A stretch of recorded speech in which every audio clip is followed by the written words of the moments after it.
बिलवादी पंचमूल, बिल्व, गनियार, गंभार, पाढ़ल और सोनापाठा का क्वाथ। मोटापा एक ऐसी समस्या है जिससे बहुत सारे लोग परेशान हैं। जो लोग इससे परेशान हैं वो निरंतर सर्च करते रहते हैं, खोज करते रहते हैं कि इसका समाधान कैसे हो। बहुत सारे लोग इसके ऊपर वीडियोज़ बनाते हैं, अपने अपने व्यूज बताते हैं कि ये चीज़ खा लीजिए, ये चीज़ कर लीजिए, मोटापा दूर हो जाएगा। क्या आयुर्वेद में मोटापे को ठीक करने के लिए कुछ बताया गया है? आयुर्वेद में मोटापे के लिए अति स्थूल शब्द का प्रयोग किया गया है। चरक संहिता के 21वें अध्याय में अति स्थूलता, अतिकृष्टता के बारे में बात की गई है। इसमें अति स्थूलता के लक्षण भी बताए गए हैं, अति स्थूलता होने के कारण भी बताए गए हैं और मोटापे को, अति स्थूलता को किस तरह से ठीक किया जा सकता है उसके उपाय भी बताए गए हैं, चीज़ें भी बताई गई हैं कि क्या क्या चीज़ें खाने से अति स्थूलता ठीक हो सकती है। ये पूरी जानकारी क्या क्या इसमें दिया गया है वो आपके साथ मैं शेयर करूँगा। यदि आप या आपका कोई चाहने वाला अति स्थूलता से परेशान है तो वो इससे सीख लेकर के अपनी अति स्थूलता को, मोटापे को ठीक कर सकता है।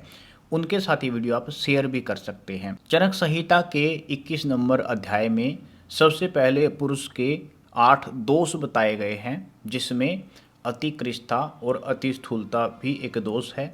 उसके बाद अति स्थूलता के बारे में बताया गया है। अति स्थूल पुरुष के दोष।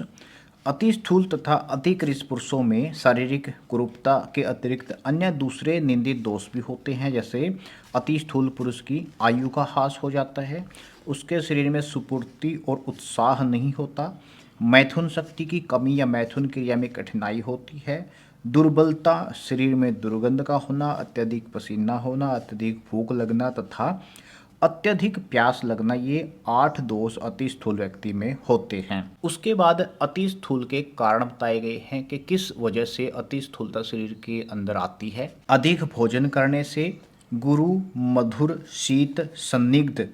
गुरु यहाँ पे जो भारी भोजन होता है उसको बोला जाता है, मधुर मीठे को बोला जाता है, शीत ज़्यादा ठंडा भोजन करना, और संदिग्ध आहार द्रव्य यानी कि जिसमें तेल की मात्रा ज़्यादा होती है, चिकनाई की मात्रा ज़्यादा होती है, उसको संदिग्ध आहार द्रव्य कहा जाता है। व्यायाम ना करने से, मैथुन ना करने से, दिन में सोने से, सदैव प्रसन्नचित्त रहने से, किसी प्रकार की चिंता न होने से और माता पिता के रजवीर्य के स्वभाव के कारण, यानी कि अनुवांशिकी भी इसमें एक कारण होता है। यदि माता पिता का शरीर ही ऐसा है तो आनुवांशिक रूप से उसका शरीर भी अति स्थूल होता है। सबसे पहले तो अति स्थूलता के जो कारण हैं उनको आप छोड़ देंगे तो अति स्थूलता, मोटापे में आपको बहुत फ़ायदा देखने को मिलेगा। इसके बाद इसके उपाय भी बताए गए हैं कि किस तरह से इसको ठीक आप कर सकते हैं। अति स्थूलता की चिकित्सा: वातनाशक, कफ और मेद का अपहरण करने वाले आहार तथा पेय पदार्थ जैसे मधु का शरबत, रुक्ष, उष्ण तथा तीक्ष्ण बस्तियों का प्रयोग। आयुर्वेद में बस्तियों, कई सारी बस्तियां दी गई हैं, उनके बारे में कभी फिर आपको बताएंगे।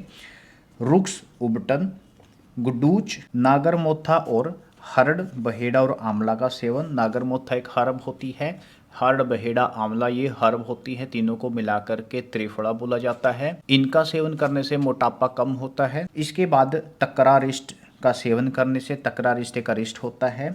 मधु का शरबत पीने से, वायविडांग एक हर्ब होती है, सौंठ एक हर्ब होती है, यवक्षार एक हर्ब होती है, इनका सेवन करने से, तीक्ष्ण लोह भस्म और मधु का प्रयोग करने से, जौ का आटा और आंवले के चूर्ण का प्रयोग उत्तम पथ्य कहा जाता है। इसमें खाने योग्य बताई जाती है ये चीज़ें। बिल्वादी पंचमूल, बिल्व, गनियार, गंभार, पाढ़ल और सोनापाठा का क्वाथ मधु के साथ पीना चाहिए और अग्निमंथा के रस के साथ शिलाजीत का प्रयोग भी श्रेष्ठ बताया गया है। अब यदि आप भी मोटापे से परेशान हैं, इसमें बताई गई हर्ब्स का सेवन करके या इसमें बताए गए कारणों का निवारण करके आप भी अपने मोटापे से छुटकारा पा सकते हैं।